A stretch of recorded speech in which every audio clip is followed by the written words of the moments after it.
Arsya, nama lengkapnya Amadius Arsya Harijanto. Saya siswa kelas 6 SD di SDK Penabur Gading Serpong. Dulu papa saya pernah tanya, "Kamu kalau di sekolah ngapain aja?" Lah aku bilang aku tidak melakukan apa-apa. I'm not doing anything.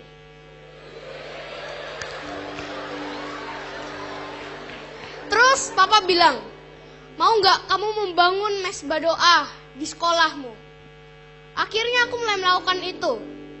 Sampai suatu hari pada Hari Anak Nasional, guruku nanya, "Ada nggak yang nggak bangga jadi anak?" Ada yang ngangkat tangan. Terus ditanya sama gurunya, "Kenapa kamu nggak bangga jadi anak?"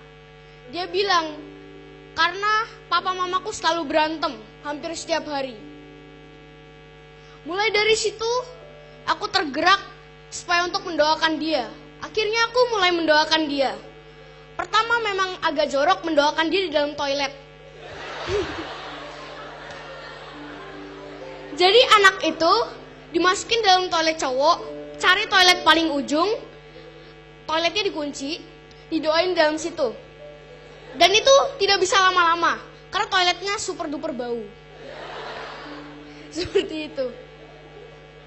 Lalu aku kepikiran, kenapa nggak langsung buat grup doa saja? Akhirnya aku mulai merintis sebuah grup doa di sekolahku. Juga saat papa sharing tentang Mazmur 107 mengenai 4 jenis orang yang perlu dimenangkan dan sangat mudah untuk dimenangkan. Akhirnya tanggal 26 Agustus 2016 diresmikan Penabur Prayer Group yang sudah ditandatangani oleh kepala sekolah, guru konseling, guru agama. Dulu anggotanya memang cuma satu, cuma saya doang. Anggotanya nambah jadi 2, nambah jadi 3, nambah jadi 5, nambah jadi 24, nambah jadi 50, sekarang 90. Di Mazmur 107, 4 jenis orang ini adalah: pertama, ada orang yang mengembara di padang belantara, jalan tempat kediaman orang tidak mereka temukan. Ini adalah jenis orang-orang yang tidak punya teman, tidak punya komunitas. Contohnya, temanku ada yang dari kelas 1 sampai kelas 6 tidak punya teman karena dia sangat nakal. Dan tentunya nilai akademisnya juga kurang baik. Jadi dia disingkirkan dari pertemanannya. Jadi dia sekarang sendirian, mau apa-apa sendirian. Jenis-jenis orang seperti ini harus kita jangkau. Jenis orang yang kedua, ada orang-orang yang terkurung dalam sengsara gelap dan kelam. Ini adalah jenis anak-anak yang memiliki keterikatan pada sesuatu. Contohnya, temanku ada yang bisa main game 6 jam. Sampai orang tuanya suka gedor-gedor pintu kamarnya gara-gara dia main game terlalu lama. Dan saat tidur pun, dia pun tiba-tiba bisa ngomong-ngomong sendiri, padahal dia matanya sedang merem. Dia bisa ngomong-ngomong sendiri tentang game yang dia mainkan. Jenis orang yang ketiga adalah ada orang-orang yang menjadi sakit oleh sebab kelakuan mereka. Ini adalah jenis anak-anak yang sakit-sakitan. Kalau temanku ada yang mamanya pernah sakit kanker payudara. Nah, ini sangat-sangat menyedihkan karena sampai dirawat di rumah sakit Siloam di Karawaci. Tapi itu kejadian sudah beberapa bulan yang lalu dan sekarang sudah sembuh. Anak itu juga mamanya sudah kami doakan. Jenis orang yang keempat adalah ada orang-orang yang mengarungi lautan dengan kapal, lalu mereka naik sampai ke langit, lalu turun ke samudera raya. Ini adalah jenis anak-anak yang nilainya biasanya bagus, tapi tiba-tiba drop. Ini contoh anak yang memiliki musibah secara tiba-tiba. Ada temanku yang dari kelas 1 sampai kelas 4 nilainya bagus-bagus aja, juara kelas terus. Begitu kelas 5 nilainya anjlok. Pertamanya dia gak ngerasa apa-apa. tapi kemudian dia merasakan ada yang aneh sama nilainya. Anak-anak seperti itu akan kita tolong juga. Sekarang di kelas 6 dan di kelas 5 sudah ada mading doa. Jadi kalau di sekolah biasanya ada prayer request, daripada nulisnya ribet-ribet mendingan tulis di mading doa. Nanti ditulisnya di post-it, lalu ditempel di mading itu. Setelah itu akan didoakan pada hari itu juga. Temanku ada juga yang pernah aku doakan di dalam toilet. Setelah dia pernah menceritakan, setelah aku doakan dia mulai keinget semua pelajaran-pelajaran yang sebenarnya dia agak buyar. Dan nilainya sebenarnya dulunya sangat-sangat jelek, sangat-sangat anjlok. Hampir tiap hari gurunya marahin dia.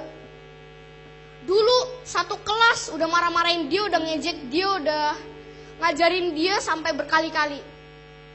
Sekarang ajaib sekali. Sekarang dia ngajarin satu kelas KTK. Dia akhirnya setelah selesai pelajaran KTK, mau ke pelajaran komputer, dia cerita ke aku tentang pengalaman itu. Aku mulai merasakan, wow, kekuatan doa itu benar-benar nyata bagi kehidupan kita. Kalau di sekolah biasanya ada bina iman. Nah, menurutku bina iman itu sebenarnya hanya teori beberapa yang diajarkan seperti mengasihi sesama dan lain-lain. Menurutku di situ hampir tidak ada prakteknya. Jadi mau prakteknya apa? Makanya itu saya buat penabur prayer group.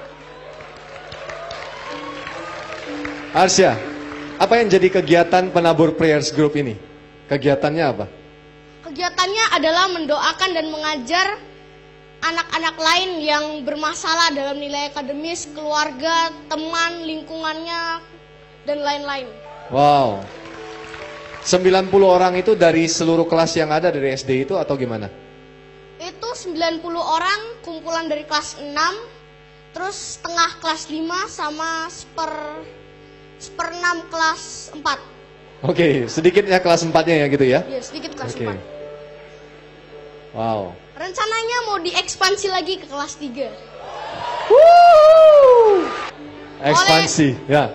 Oleh dengan itu, kita semua, bukan cuma saya, bukan cuma orang-orang yang penting, kalian semua bisa jadi amazing people.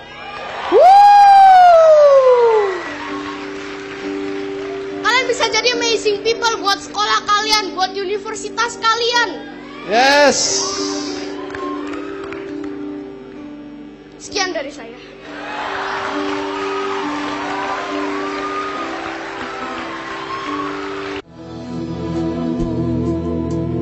Tuhan, kami berdoa hari ini, biarkan seluruh pemuda-pemuda yang ada di tempat ini, bahkan yang ada di seluruh Indonesia, bisa melakukan hal-hal yang membuat negara ini bisa berubah. Bisa melakukan hal sesederhana apapun, sekecil apapun, namun itu bisa berdampak besar bagi orang lain. Kami berdoa Tuhan, biarkan seluruh anak muda yang ada di seluruh Indonesia bisa dipakai Tuhan dengan lebih lagi. Bisa diberkati Tuhan untuk memberkati orang lain, melayani orang lain, mendoakan orang lain, dan sesamanya. Biarkan mereka bisa menjadi contoh bagi orang lain. Biarkan mereka bisa menjadi terang dan garam bagi orang lain. Tuhan, ku berdoa, biarkan seluruh generasi muda kita diubahkan, supaya penerus-penerus bangsa selanjutnya bisa merasakan akan ada sesuatu yang bisa membuat negara ini berubah. Terima kasih Tuhan. Thank you Jesus.